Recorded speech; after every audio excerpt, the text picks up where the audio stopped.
Hey guys, we're still here with UFragTV and our live coverage of PAX09. I'm standing here with Brian with Halo 3 ODST. Brian, what are you doing? What am I doing here? No, what do you do on the game? Sorry. I'm the community director for Bungie.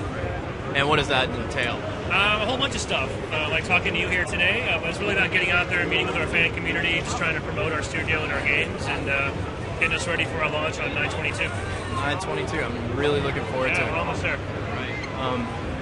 How is this game going to be different from the other Halo games, but still have the same gameplay type? It's definitely a new entry in the Halo saga. I mean, from the very beginning, you've got a whole new character that we're talking about here. Master Chief and the Spartans aren't back, so right off the bat, players are going to notice some differences in the way the HUD looks, the way the game sort of feels and plays.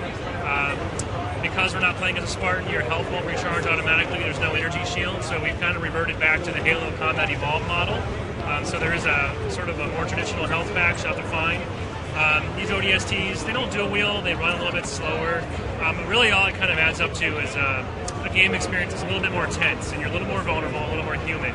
But underneath all that, it definitely still is very much a Halo shooter.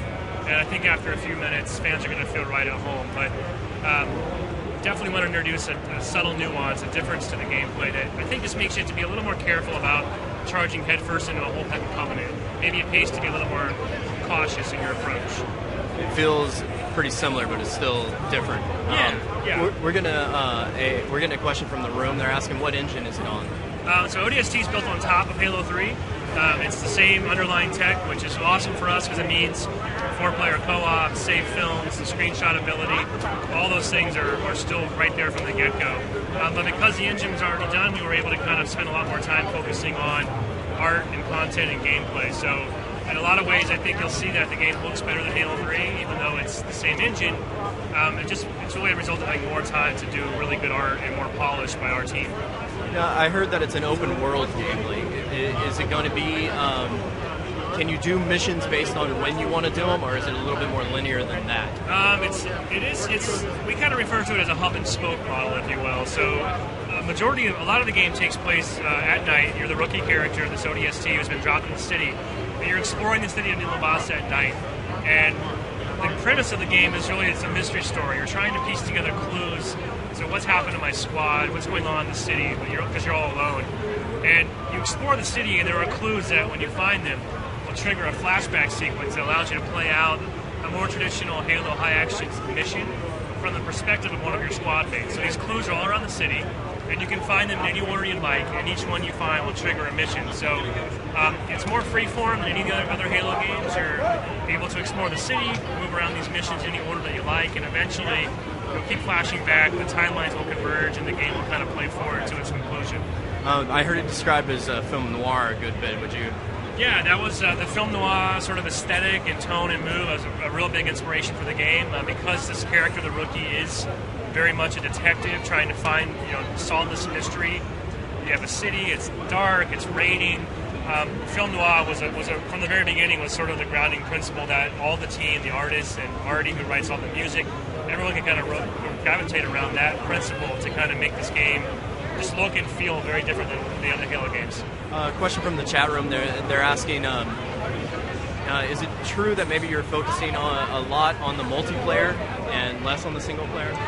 I mean, certainly from like a PR perspective, we don't want to spoil the story of the campaign. As with all the Halo games, we've never really done a lot of showing off of the campaign, just mostly to keep that experience fresh for fans, because we spend a lot of time trying to develop a story that has twists, and we want that day one experience when you get home to still be cool. So our new multiplayer mode, Firefight, that we have is a really good way for people to understand how it is to play as an ODST. It's a really fun mode that's really just about boiling down the gameplay to its pure form. There's no story, so it's easier for us to show off that and let people play that, as opposed to like having the campaign here on the floor and letting people walk up and just stumble through a mission. We try to keep that a little bit more secretive and protected. Right, I hear you. You were talking earlier that the single player, since you're not Master Chief, you have to change a little bit how you play. Is that true in multiplayer too? Do you have to new style of gaming? Yeah, I mean, Firefight is, you're still playing as the ODST, so all the same rules apply. You're still a little bit weaker, there's no recharging health, you don't have a shields that recharge either. It's a 4-player game mode primarily, so it does help to have some squad mates there to balance things out, but it still does mean that you just have to think a little bit more carefully before you just rush head first. I mean, it took a lot to kill Master Chief. I mean, the guy's pretty much invulnerable. It doesn't really matter what the odds are. The ODSTs, it doesn't take long before your health starts to drop, and you kind of have to get out of combat and go find a health pack before you die. So it does make you think a little bit differently about how you approach the situation. We're getting a question from the chat room. The Flood, are they going to make an appearance? We're not really talking too much about some of those intricacies, but I think if people are aware of the timeline and where the game fits into the Halo universe, there's been no knowledge of any Flood arriving on Earth at that point in time. And the entire game's based on Earth, right?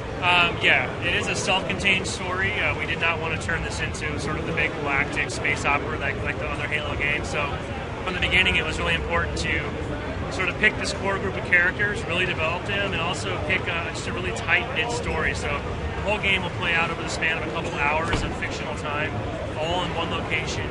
And it's different for us that way, but I think as a result, it's some of our best storytelling yet in the game. It's really good to hear.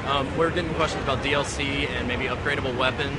Right now, we don't have any plans to add more content to ODST. I mean, this game was originally conceived to be sort of an add-on for Halo 3, and it just kept growing and growing in scope, but we have another game already in development, Halo Reach. It's a big title for us. It comes out next fall, so we pretty much went straight from finishing ODST to rolling all those people back into the Reach project. So that's our focus right now.